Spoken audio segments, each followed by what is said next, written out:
Ayan, magandang gabi po sa inyo pong lahat. Ayan, sa mga subscriber ni Commander Elias.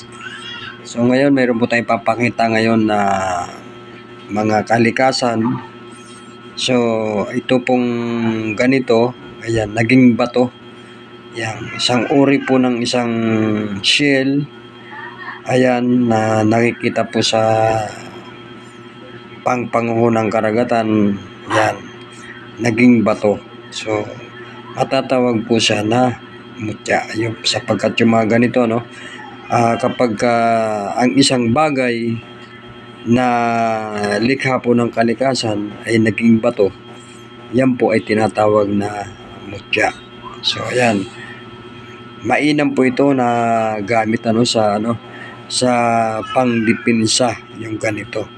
Yan, sa mga naniniwala lang po sa mga tatawag po na agimat ng kalikasan. So ayan, mainam po ito na pangdipinsa yung mga ganitong klase. Basta po mga naging bato na mga bagay na mula po sa kalikasan, yan, mainam po yan na pangdipinsa. Katulad din po nitong isang uri po ng litob o tinatawag po ng iba na kabibi. Ayan, na naging rin siya, naging bato. So ayan, mainam din po siya nagamit. So ayan, naging bato siya na isa pong litob o natawag na kabibi. Ayan, matatawag po siya na pangdepensa. Ayan, ito lang naman po para lang po ito sa mga naniniwala sa mga ganito pong klase na kalikasan. Ayan, so ayan, mga kalikasan po yan. Ayan, katulad din po nito. Ayan, isang uri po ng litob din or natawag na kabibi. Ayan, naging bato siya. Ayan, mainam na gamit din po yan sa mga pangdipinsa. Halimbawa po ng sa kabal. Ayan, sa kabal mainam po ito. Ayan, ang iba naman sinasabi nila na pagkaganito ay hindi raw po pwede sa negosyo yung mga ganito. Ayan, sapagkat ito po ay libon. So ayan, sirado talaga siya. So sinasabi na hindi talaga daw siya po pwedeng sa negosyo yung mga ganitong klase. Ayan, pangdipinsa. Ayan, maaasahan sa mga pandipinsa. O natawag na panggabay sa pang-araw-araw po, Ayan, mainam po siya nagamit. So ayan, ito po yung mga kalikasan. So meron naman po tayo rito, isang uri po ng garapa. Ayan, ayan, ito po yung natawag na pangkalahatan po na pangdipinsa. Ayan, mga pangsakuna. Ayan, sa mga kulam. Ayan, sa barang.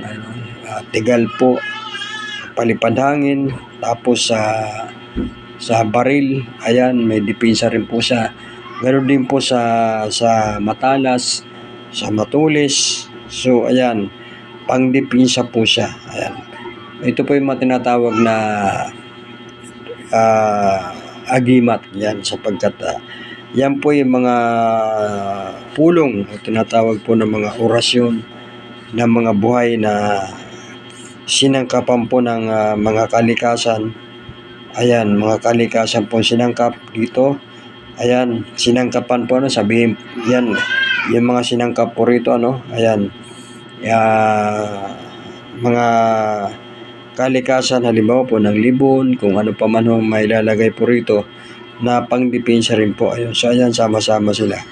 Ayan, kasi magkasama po yan sa hindi po nakakaalam sa mga ganito na yung spiritual at saka material. Ito po yung spiritual, yung mga ganito. Yan, yung mga orasyon, spiritual po yan.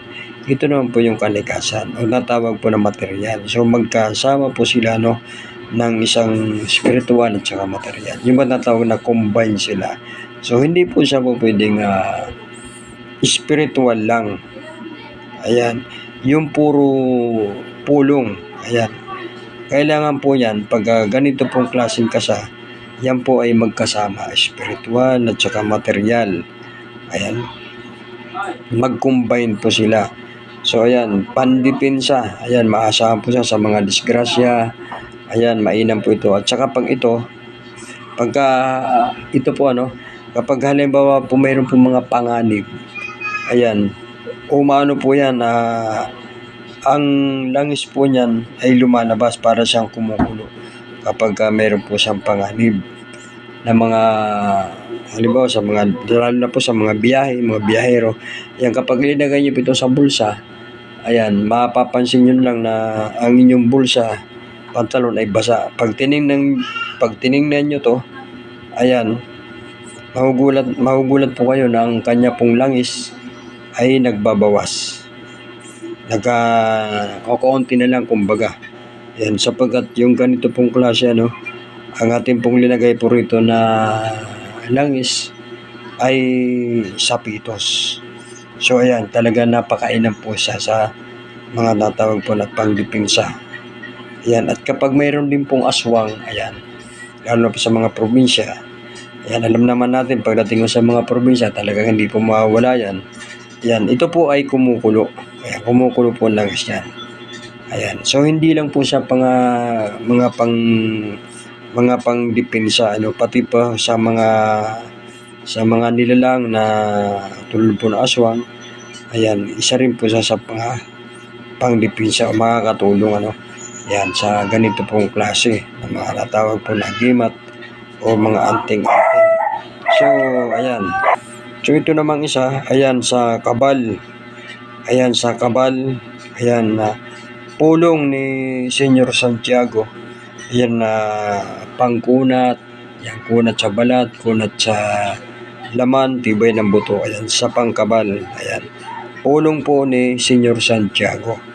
Ayan, ayan, so ayan, ayan po si Senyor Santiago, yung kanya pong picture, ayan, ito po yung espada. Ayan, ito po yung parang Biblia o libreta na kanya nasa kanan. Ayan, pulong po ni Senyor Santiago sa pangkabal. Ayan, mainam po siya na gamit. Ayan, sa mga naniniwala po sa mga ganito matawag na mga anting-anting. So ayan, kalikasan natawag po na mutya, at saka po yung dalawang natawag natin na pangdepensa. So ayan, na matatawag po na anting-anting o natawag po na agimat. So ayan, kombinasyon po siya, spiritual at saka mga material na gamit. Ayan, ay para lang naman po sa mga naniniwala.